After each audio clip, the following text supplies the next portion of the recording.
നിങ്ങളുടെ favourite shows ഇനി ഒരിക്കലും മിസ്സാവില്ല. ഇപ്പോൾ C5 കാണും നിങ്ങളുടെ ഫേവറേറ്റ് ഷോസ് തികച്ചും സൗജന്യമായി. എനിക്കെങ്ങനെ സ്വർണത്തിനോട് വലിയ ഭ്രമമൊന്നുമില്ല.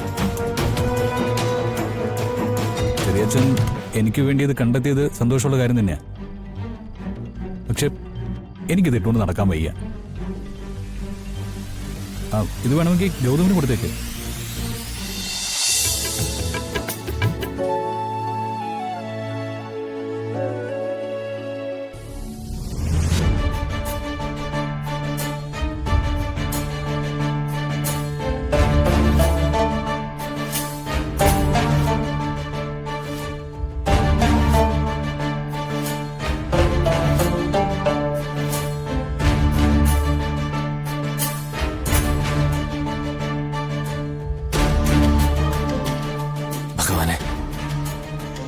കൂടെ പിറന്നവളല്ലെങ്കിലും അവൾ എന്നും എൻ്റെ അനുജത്തിയാണ്.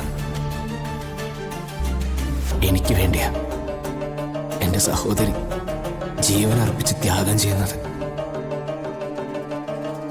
ഞാൻ എഴുന്നേറ്റ് നടന്നില്ലെങ്കിലും കുഴപ്പമില്ല.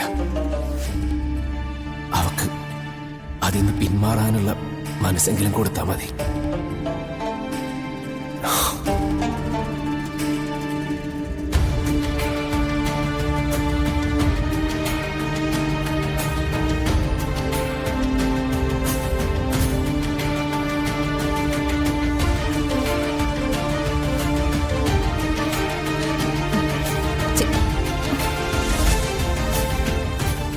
എന്താ പ്രിയങ്ക, ചേച്ചിക്ക് കൂട്ടിരിക്കാൻ വന്നതാണോ? അതിനെനിക്ക് ഭ്രാന്തൊന്നുമില്ല. നീ വാ.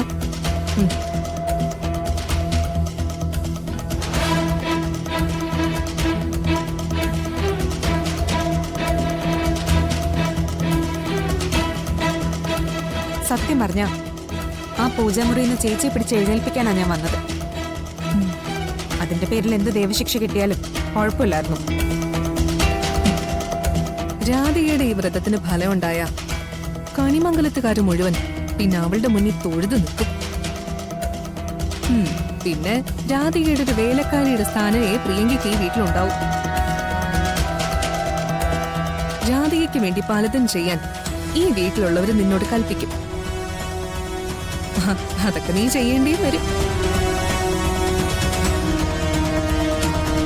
അല്ല, രാധികയുടെ വ്രതം നല്ല രീതിയിൽ അവസാനിക്കുമെന്ന് നീ വിശ്വസിക്കുന്നുണ്ടോ പ്രിയങ്ക?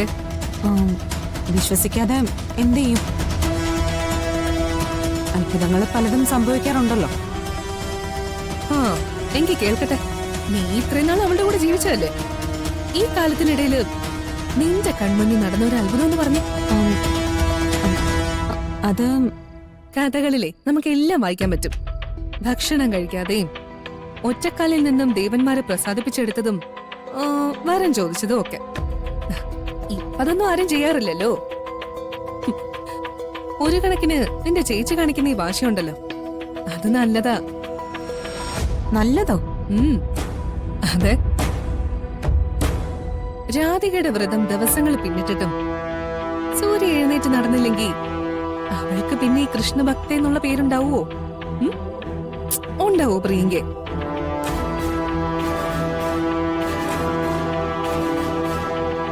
ഇനി സൂര്യ എഴുന്നേറ്റ് നടന്നില്ലെങ്കിൽ രാധിക വ്രതം നിർത്തോ? ഇല്ല.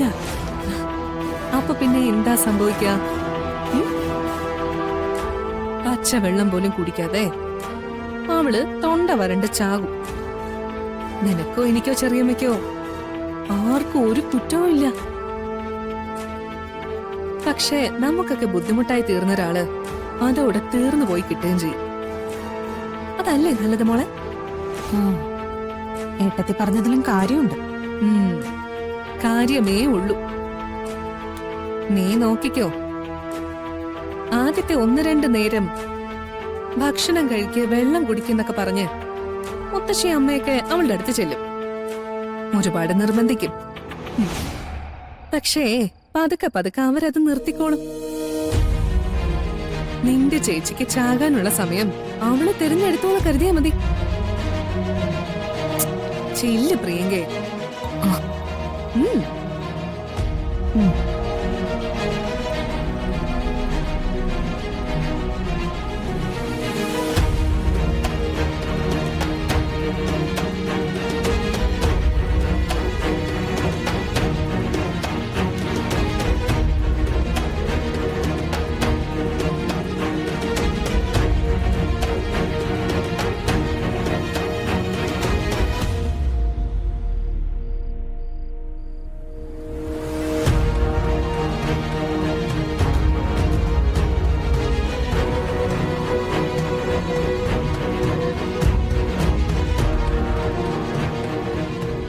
വരുൺ, ആ ചെറിയച്ച. മോനെന്താ ഇവിടെ വന്നിരിക്കുന്നത്? ഏയ് ഒന്നുമില്ല. ആ മോനിരിക്ക്. ആ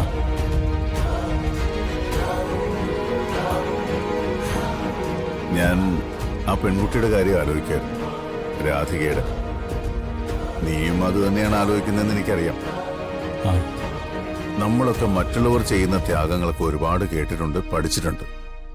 പക്ഷേ കൺമുമ്പിൽ ഒരാളത് ചെയ്യുമ്പോൾ കൈയെടുത്ത് കുമ്പിടാതെ നിവൃത്തിയില്ല. ഒന്ന് ആലോചിച്ച് നോക്കുമ്പോൾ സൂര്യയോട് എന്ത് കമ്മിറ്റ്മെന്റ് ആ കുട്ടിക്കുള്ളത്. അനുജത്തിയുടെ ഭർത്താവിന്റെ കുടുംബത്തെ ഒരാൾ, പക്ഷേ അവള് കാണിക്കുന്ന സിൻസിയാരിറ്റി ഉണ്ടല്ലോ. അത് ചെറിയച്ച.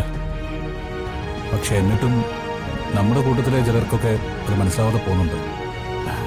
കാര്യമാക്കണ്ട, നന്മയുള്ളവരെ കല്ലെറിയുന്നതും ചിലരുടെ ശീലമാണ്. ചെറിയച്ഛൻ ഇത്തവണ ഗൾഫ് ട്രിപ്പ് കഴിഞ്ഞു വന്നപ്പോ നിനക്കൊരു സമ്മാനം വാങ്ങിച്ചു. സമ്മാനം? നിന്റെ വിവാഹത്തിന് പ്രത്യേകിച്ച് ഞാനൊന്നും തന്നില്ലല്ലോ. അങ്ങനെയൊക്കെ കണക്കുണ്ടോ നമ്മൾ തമ്മിൽ? അതിപ്പോ നാളെ ഗൗതമന്റെ കല്യാണം വന്നാലും അച്ഛൻ പ്രത്യേകിച്ച് ഒന്നും ചെയ്യില്ല. പ്രത്യേകിച്ച് കണിമംഗലം നമ്മുടെ പൊതു സ്വത്തല്ല. പക്ഷേ ഞാനിതങ്ങ് വാങ്ങിച്ചു, അതുകൊണ്ട് മോനിതങ്ങ് സ്വീകരിക്കണം. അല്ല, ഇത് സ്വർണ്ണമാണോ? പിന്നല്ലാതെ. ചെറിയച്ച, എനിക്കെങ്ങനെ സ്വർണത്തിനോട് വലിയ ഭ്രമമൊന്നുമില്ല. ചെറിയച്ഛൻ എനിക്ക് വേണ്ടി ഇത് കണ്ടെത്തിയത് സന്തോഷമുള്ള കാര്യം തന്നെയാ. പക്ഷെ എനിക്കിത് ഇട്ടുകൊണ്ട് നടക്കാൻ വയ്യ.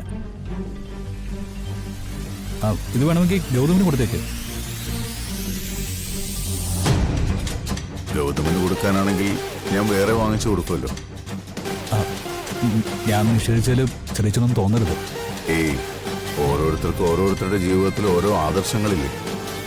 പോട്ടെ, എന്റെ ഒരു കണക്കുകൂട്ടൽ തെറ്റിപ്പോയി. അല്ലെങ്കിലും ഈ മക്കളുടെ കാര്യത്തിൽ അച്ഛനമ്മമാർക്ക് എപ്പോഴും അങ്ങനെയാ. വഴിയരികിലെ കടയിൽ ഒരു നല്ല കളിപ്പാട്ടം കണ്ടിട്ട് അച്ഛനമ്മമാര് താല്പര്യപൂർവ്വം അത് വാങ്ങിച്ചുകൊണ്ട് വരും. ഇപ്പോഴത്തെ പിള്ളേരുടെ കയ്യിൽ കൊണ്ടുവരുമ്പോൾ അതൊരൊറ്റ ഏറായിരിക്കും. അതാണല്ലോ ഈ ജനറേഷൻ ഗ്യാപ്പ് എന്നൊക്കെ പറയുന്നത്. ചെറിയച്ഛ എന്താ ഇങ്ങനെയൊക്കെ പറയുന്നേ? ഏയ് ഒന്നുമില്ല. ഞാനിത് വാങ്ങിക്കുമ്പോൾ എൻ്റെ കൂടെ 4-5 പേരുണ്ടായിരുന്നു. അവരോട് ഞാൻ പറഞ്ഞു വരുണിന് ഇത് വളരെ ഇഷ്ടമാകുമെന്ന്. ഡൗൺലോഡ് ചെയ്യൂ C5 ആപ്പ്. കാണൂ എല്ലാ എപ്പിസോഡുകളും സൗജന്യമായി.